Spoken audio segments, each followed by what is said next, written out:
The phone began to ring just as the morning sun spilled through the cafe's wide glass windows, lighting the dust in the air like floating embers, and in that ordinary sound, fate quietly took a sharp turn. What no one noticed at first was how that single foreign call, answered by a tired waitress with trembling hands and a soft heart, would soon save a man worth billions from losing the one client who kept his empire standing. If you believe that kindness deserves second chances and that small actions can change powerful lives, take a moment right now to like, comment, share, and subscribe to the channel Grandma's Book, because stories like this exist to remind us that humanity still matters. Alia Noor had been on her feet since sunrise, working the day shift at a modest roadside café that smelled of fresh bread and bitter coffee. The windows faced a busy highway where luxury cars rushed past without ever slowing down, much like the world that had long rushed past her. She was 24, carrying the weight of a sick mother, unpaid bills, and dreams she had folded neatly and tucked away so they wouldn't hurt anymore. Her uniform was clean but worn, her smile practiced but sincere, and her heart still stubbornly hopeful despite everything. That morning, she was already exhausted before the lunch crowd even arrived. The cafe phone rarely rang. Most customers preferred ordering at the counter, and management discouraged personal calls. So when the screen lit up with an unfamiliar international code, the other staff ignored it, assuming it was spam. Alia hesitated, knowing she could get scolded, but something inside her urged her to answer. The voice on the other end was strained, accented, and clearly panicked. Though Alia struggled to understand every word, she recognized urgency, fear, and confusion layered together like a storm. The call came from a man named Victor Halden, a European shipping magnate who was visiting the country to finalize a high-stakes partnership. He had been separated from his team during a daytime business tour, his phone battery dying, his medication missing, and his location misunderstood. His assistant had mistakenly redirected the call to the cafe number printed on an old delivery receipt. By pure coincidence, Alia was the one who answered. Alia did not hang up. She listened carefully, repeating words softly to understand, piecing together fragments of information while customers lined up behind her. She wrote notes on napkins, used a translation app on her old phone, and ignored the annoyed glances from her manager.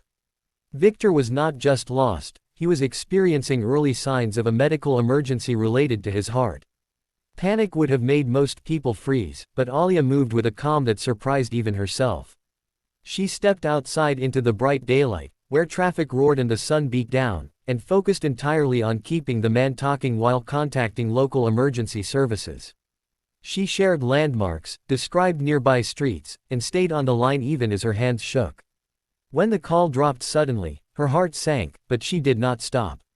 She retraced the information, convinced authorities to take her seriously, and even persuaded a passing delivery driver to head toward the location Victor had described earlier. Across the city, inside a glass tower gleaming under the same sun, Billionaire CEO Marcus Ellery was in the middle of a crisis he could not control. His company's largest international deal depended entirely on Victor Halden. Without him, months of negotiations would collapse, shareholders would panic, and years of reputation could crumble.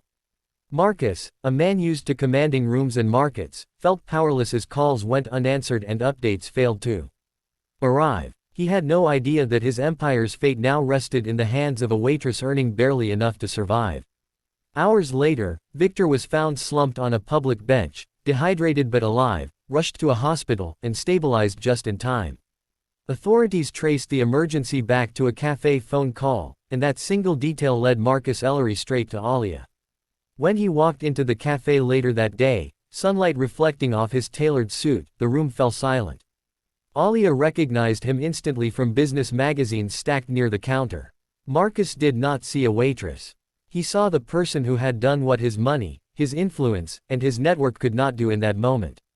He listened as the cafe manager nervously explained the situation, but Marcus was focused on Alia's exhausted face and the quiet humility with which she stood there, unaware of how much she had changed his world. The days that followed reshaped everything. Marcus ensured Alia's mother received proper medical care. He offered Alia an opportunity to study languages and communications, recognizing the rare empathy and intelligence she had shown under pressure. Victor Halden, grateful beyond words, finalized the partnership not just out of business sense, but out of respect for the humanity he had witnessed. Alia's life did not transform overnight into luxury, but it changed in meaning. She no longer felt invisible. She learned that her instincts, her patience, and her compassion were strengths the world desperately needed. The cafe still smelled of coffee, the sun still rose every morning, but now her steps felt lighter, her future wider. As the story nears its end, if this moment of kindness and courage touched your heart even a little, please take a second to like the video, leave a heartfelt comment, and share it with someone who needs hope today. Your support keeps stories like this alive on Grandma's Book. And before the final moment fades, a special request for you. Comment one word that describes how this story made you feel, because your voice matters more than you know.